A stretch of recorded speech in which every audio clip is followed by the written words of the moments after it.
இதுக்கு முன்னாடி பதிவிட்டிருந்த காணொலியோட தொடர்ச்சி தான் இது. வாய்க்காலில் வந்துகிட்டு இருந்த தண்ணீருக்குள்ளேயும் நிறைய மீன்கள் இருந்தது. நீர்வாழ் வண்டுகளையும் பார்த்தோம். தண்ணீருக்குள்ள இங்கேயும் அங்கேயும் நீந்தி போய்கிட்டு இருந்தது. என்னோட கையில இருக்கிற இந்த உயிரினத்தை பாருங்களேன். பாக்குறதுக்கு தேலா இல்ல சிலந்தியான்னு நம்மளை குழப்புற மாதிரி தோற்றத்துல இருக்கும். வால் இல்லாத சாட்டை தேல் தான் இது. மரத்தோடு மரமா ஒன்றி போயிருக்கிற இந்த இரட்டைவால் சிலந்திகளையும் பார்க்க முடிஞ்சது. பழுப்பு நிறத்துல பல பலன்னு மின்னிக்கிட்டு இருக்கிற இந்த வண்டுகளும் இலைகளை நல்லா சாப்பிட்டுக்கிட்டு இருந்தது. ஒரு வகை பருந்து அந்து பூச்சியோட புழு பருவம் தான் இது. இந்த பச்சை குளத்து தவளைய ரொம்ப நாள் கழிச்சு இப்பதான் பார்க்க முடிஞ்சது.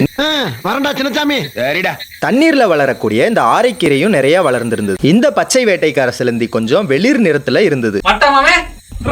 இவன் தான் இந்த காணொலியோட கதாநாயகன். வரப்புக்கு மேல நின்னுகிட்டு இருந்தேன். எங்க இருந்து வந்தானோ தெரியல, சரட்டுன்னு என்னோட காலுக்குள்ள புகுந்து வாய்க்காலுக்குள்ள தவிட்டான். இவன் வேற யாரும் இல்ல, நஞ்சில்லாத தண்ணி பாம்பு தான். இரவு நேரங்கள்ல ஈக்களும் இந்த மாதிரி தான் செடிகளுக்கு மேல ஓய்வெடுக்கும். இதோட பெயர் தான் அழிஞ்சல் பழம்னு சொன்னாங்க. இதுதான் நம்ம முன்னாடியே பார்த்த எறும்பு கும்புடு பூச்சியோட குட்டி. வித்தியாசமான தோற்றத்துல உடம்பெல்லாம் வரிகளோட இருக்கிற இந்த ஈக்கு பேர் தான் மிதவை ஈ. கண்களுக்கு குளிர்ச்சியான வண்ணங்கள் நிறைந்த பனங்காடை பறவையும் மரத்துக்கு மேல ஓய்வெடுத்துக்கிட்டு இருந்தது. அரும்புள்ளி நீலன் பட்டாம்பூச்சி ஒண்ணு சீமக்கருவேல மரத்துல தலைகீழா நின்று தூங்கிட்டு இருந்தது. இந்த இலைகளுக்கு மேல நின்னுகிட்டு இருக்கிற சிலந்தியோட பெயர் தான் ஓடும் நண்டு சிலந்தி. பக்கத்துல இருந்த காஞ்ச குச்சிக்கு மேல எலுமிச்சை நீலன் பட்டாம்பூச்சி ஒன்னும் தூங்கிக்கிட்டு இருந்தது. ஆந்தை அந்து பூச்சிகள்ல ஒரு வகை தான் இது. இரண்டும் இணை சேர்ந்து இலைக்கு மேல நின்னுகிட்டு இருந்தது. எக்கச்சக்கமான கரையான்கள் உணவு சேகரிச்சுக்கிட்டு இருந்தது. கொஞ்சம் வித்தியாசமான தோற்றத்துல இருந்த இந்த பாச்சானையும் பார்க்க முடிஞ்சது. இதுதான் பழம் துளைக்கும் அந்து பூச்சி. இன்னொரு செடியோட இலைகளுக்கு மேல ரெட்டைக்கோடு குதிக்கும் சிலந்தியும் இருந்தது. பெரிய புட்களுக்கு மேல இருந்த இந்த சிலந்தி பாக்குறதுக்கே உண்ணி மாதிரி தோற்றத்துல இருந்தது.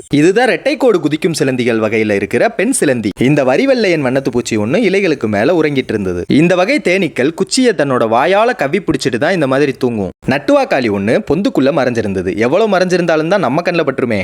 எல்லாம் நம்ம ஆளுங்க தான். ஒளிஞ்சிருக்க லட்சணம் அந்த மாதிரி. டேய் உள்ளத்தல் பாடி உள்ளத்தல். இரவு முழுக்க தவளைகளுடைய பாடல்களும் பூச்சிகளுடைய ரீங்காரமும் காதுல இன்னிசையா ஒழிச்சுக்கிட்டே இருந்தது. இந்த காணொலிகள்ல உள்ள அனைத்தையுமே நள்ளிரவு 12 மணியில இருந்து அதிகாலை 4 மணிக்குள்ள ஒரு குறிப்பிட்ட இடங்கள்ல இருக்கிற புதர்களுக்குள்ள பதிவு செஞ்சோம். அதனால புதர் செடிகளோட முக்கியத்துவத்தை நம்ம புரிஞ்சுக்கிட்டு புதர் செடிகளை பாதுகாப்போம், உயிரினங்களை பாதுகாப்போம், இயற்கையோடு இணைந்து வாழ்வோம். இந்த காணொலி வெறும் முன்னோட்டம் மட்டும்தான். விரிவான தகவல்களுக்கு முழு காணொலிக்கான இணைப்பு நம்ம பக்கத்துல கொடுத்திருக்கேன், அதுல பாத்துக்கங்க.